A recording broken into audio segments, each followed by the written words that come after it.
जा रही है। वर्ल्ड वाइड इसको काफी ज्यादा पसंद किया गया है और पर्सनली मुझे काफी ज्यादा पसंद है। एपिसोड की शुरुआत में हमें एक अलग यूनिवर्स दिखाते हैं जिसके अंदर ही कोई नामक महाद्वीप है। वहाँ लोगों के पास मैजिक तो नहीं, लेकिन वहाँ के लोगों की एनर्जी का मेन सोर्स कोई है। असल में उस महाद्वीप पर इंसान अपने अंदर की कोई पावर को बढ़ाते हैं और अलग अलग लेवल्स पर पहुँचाते हैं। कुल 10 लेवल्स होती हैं, जिनके नाम आपको स्क्रीन पर दिख रहे होंगे। फिर इस महाद्वीप के अंदर हमें एक जगह दिखाती है जहाँ कई सारे लोग एक टावर के आगे खड़े थे। वो लोग एक एक करके एक खंभे के पास जाते हैं और अपनी कोई पावर की लेवल चेक करते हैं। दूसरी तरफ हमें जाओ क्लेन के अंदर जाओ क्लेन का हेड, चाइल्ड हाउस का हेड और क्रॉसिटीज का हेड दिखाते हैं जो एक मीटिंग कर रहे थे।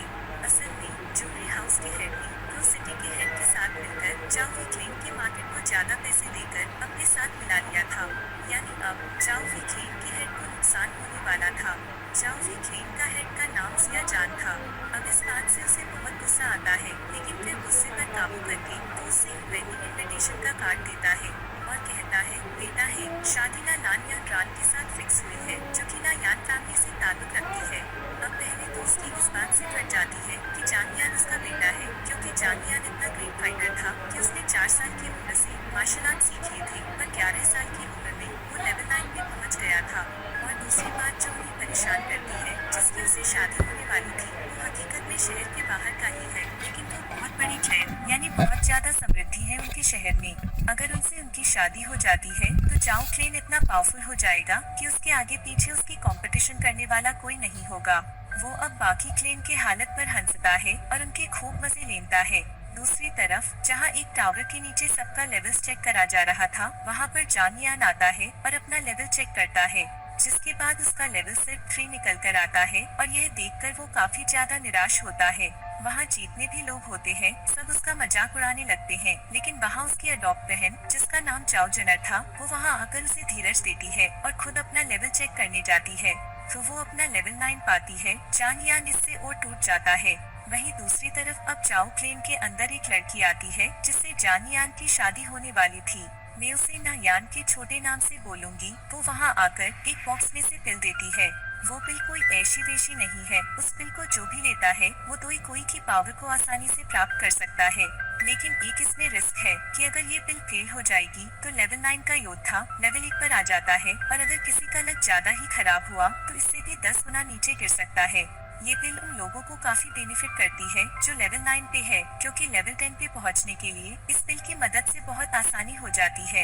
अब ये पिल बहुत ही अनमोल और महंगी थी, इसीलिए पहले तो जाओ जेन लेने से मना करता है, लेकिन नायान उससे कहती है कि मैं आपको फ्री में नहीं दे रही हूँ, मैं आपके बेटे से शादी तोड़ना चाहती हूँ और ये पिल उसी का मुआवजा है।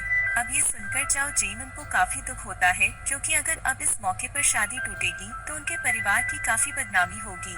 अब उनमें बहस होने लगती है और बहस इस कदम तक पहुँच कि वो तलवार निकालने का भी सोचते हैं, लेकिन नायान अपने साथ अपने अंगरक्षक भी लाई थी जो बहुत पावरफुल थे। अब माहौल गर्म तो था ही कि तभी वहाँ जानियान भी अपनी बहन के साथ आ पहुँचता है, जहाँ वो सीधे जाकर फ्लर्ट करते हुए नायान से पूछता है कि क्या मैं उतना हैंडसम नहीं हूँ क्या।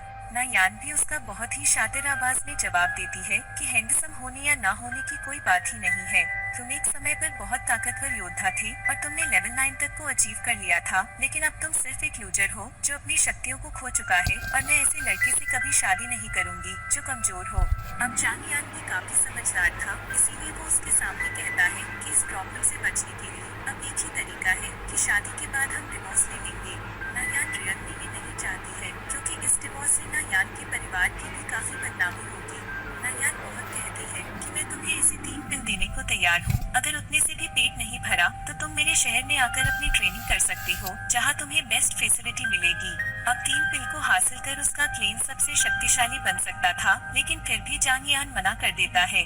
इसीलिए अब वो डील करती है, मैं तुम्हें 3 साल का टाइम देती हूँ और 3 साल बाद तेरी और मेरी रिंग के अंदर एक फाइट होगी। अगर उसमें मैं जीती तो मैरिज कैंसिल होगी, अगर तुम जीते तो मैं पूरी तरह से तुम्हारी हो जाऊंगी। अब जानियान इस डील को हाँ कर देता है, लेकिन वहाँ खड़े सब लोग जानते थे कि जानियान के पास अब इतनी शक्ति नहीं थी कि वो उससे लड़ सके और 3 साल में कोई योद्धा बन नहीं सकता। वहीं एपिसोड 2 स्टार्ट होता है, जिसमें चाओ जेन के आदमी जानियान की इस डील को देख बहुत बड़ी गलती बता रहे थे। चांग यान खुद भी बहुत टेंशन में आया था क्योंकि वो बहुत कमजोर हो चुका था। उसकी बहन उसे संभालने कोशिश करती है लेकिन वो अपनी बहन से भी दूर जाने लगता है। रास्ते में फिर उसे कुछ साथी मिल जाते हैं जो उसे काफी चिढ़ाने लगते हैं और उसका मजाक बनाते हैं। वो पहले उसे ये डील करने के लिए कोसते हैं और फिर उसको जीनियस कहकर चिढ़ाते हैं, तो फिर अब उसे गुस्सा आता है इसलिए वो फाइट करने की कोशिश करने लगता है लेकिन खूब बुरी तरह से पिट जाता है। लेकिन तभी वहाँ उसकी बहन जाओ जोनर आकर उसे बचाने लगती है, जिससे वो लोग उसका और भी मजाक उड़ाने लगते हैं कि एक लड़की का सहारा ले रहा है। अब इस सब से उसका दिल काफी ज्यादा टूटता है और वो वहाँ से रोते रोते वहाँ से भाग जाता है। वो सीधे अपनी मॉम की कब्र पर जाकर रोने लगता है। जाओ जेन भी उसे रोता हुआ देखता है लेकिन उस पर गर्व महसूस करता है कि उसने बहादुरी के साथ उस डील का स्वीकार किया था। चांग यान अपनी मॉम से कहता है कि मॉम मैं 3 साल बाद उससे बिल्कुल नहीं जीत पाऊंगा। अब तो केवल कोई चमत्कार ही मुझे जिता सकता है। और जैसे ही वो ये कहता है वहाँ उसकी रिंग अपने आप बाहर निकल आती है और उसके अंदर से एक आदमी निकलता है जिसे कहता है कि अगर तुम 3 साल बाद ना यान को हराना चाहते हो तो मैं तुम्हारी लेवल्स बढ़ाने में मदद करूंगा, यानी तुम्हें मार्शल आर्ट्स की ट्रेनिंग दूंगा। उसको एक बात समझता है कि 2 ही कोई स्किल्स फॉर क्लास और 12 लेवल्स में बनती है। 4 क्लासेस के नाम हेवन, अर्थ, ब्लैक और येलो है और हर क्लास के अंदर 3 लेवल्स है। नायान के साथियों के पास ब्लैक की हाई लेवल स्किल्स है और अगर तुम चाहो तो मैं तुम्हें उससे भी हाई लेवल्स की स्किल्स सिखा सकता हूँ।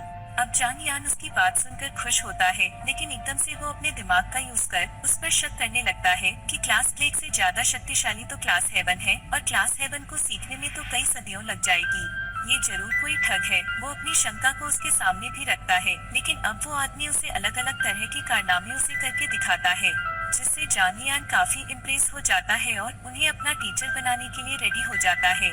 लेकिन तभी फिर वो उनसे अपनी हेल्प करने का कारण पूछता है जिस पर वो बताता है कि तुम्हें मुझे 3 साल तक संभाल कर रखना है, इसका एहसान वो चुकाना चाहता हो। उस आदमी का नाम याओ चेन है। अब चांग यान को समझ आ जाता है कि 3 साल से ये आदमी मेरे रिंग के अंदर था, इसीलिए मेरे जरिए ट्रेनिंग करने के बाद भी मेरे दोई कोई की लेवल्स कम होती जा रही थी। वो रिंग के अंदर बैठा है और उसे वही जीवित रखने के लिए दोई कोई पावर चाहिए होती है जो मुझसे वो खींचना चाहता रहता है और इसीलिए मेरे लेवल घटकर 3 पर आ गई थी। अब इससे जांग यान को काफी गुस्सा आता है लेकिन अब जो हो चुका था वो तो हो चुका था, इसीलिए वो आगे की सोचता है।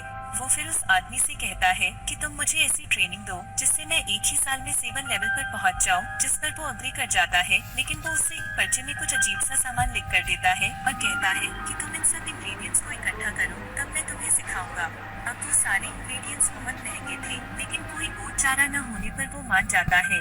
वहीं दूसरी तरफ जाइली हाउस के हेड जाइली बाई जांग यान की समृद्धि को देख जांग यान को बहुत कोसता है लेकिन तभी उसका बेटा उसके कान में कुछ कहता है और जाइली बाई की ईविल स्माइल के साथ ही एपिसोड यही खत्म हो जाती है। जैसा कि लास्ट एपिसोड में हमने देखा कि याओ चेन जाओ यान का टीचर बनने के लिए रेडी हो गया था और अब उसकी ट्रेनिंग शुरू होने वाली थी। फिर हमें जाओ यान को दिखाते हैं जिसके पास उसकी बहन जाओ जनन मिलने आती है, जहाँ इस बार जाओ यान अपनी बहन से अच्छे से बात करता है। उसकी बहन उससे बहुत प्यार करती थी और वो अपने भाई को दुखी नहीं देख सकती थी। वो अपनी बहन से कुछ पैसे उधार मांगता है जिस पर उसकी बहन खुशी खुशी मान जाती है और उसे अपना एक पर्पल गोल्ड कार्ड देती है। वो दोनों फिर एक साथ मार्केट में वो इंग्रेडिएंट्स खरीदते हैं जो उसके टीचर ने लाने के लिए कहा था। वो फिर सामान खरीद कर जब बाहर निकलते हैं तो आसपास जाइली हाउस के गुंडे उनको घेर लेते हैं, जिस पर अब रिंग के अंदर बैठे याओ चेन इन गुंडों से न पूछकर आगे बढ़ने के लिए कहते हैं, जिस पर वो दोनों उनसे बचकर भागने लगते हैं क्योंकि अभी उन्हें एक और जगह जाकर इंग्रेडिएंट्स खरीदने थे। वहीं अब जाइली क्लेन हेड का बेटा जिसने कल अपने पिता को एक आइडिया दिया था वो वहाँ आता है। उसका नाम सिया लियाओ है और वो इतना बेरहम है कि जो भी उसके सामने आता है यानी गलती से अगर कोई उससे टकरा भी जाता है तो उसे तुरंत मरवा देता है। वहीं जाओ यान एक दुकान पर पहुंचकर लेवल 1 की चीजें की मांग करता है। वो खरीदारी कर ही रहे होते हैं कि अचानक सिया लिए वहाँ आकर तबाही मचाने लगता है, जिसको रोकने अब जाओ यान जाता है। वहीं सिया लियाओ के आदमी उसे चारों तरफ से घेर लेते हैं पर जाओ यान भी वहाँ आकर उसको मारने ही वाला होता है। तभी उसकी बहन जाओ जनन वहाँ आकर उसे बचा लेती है।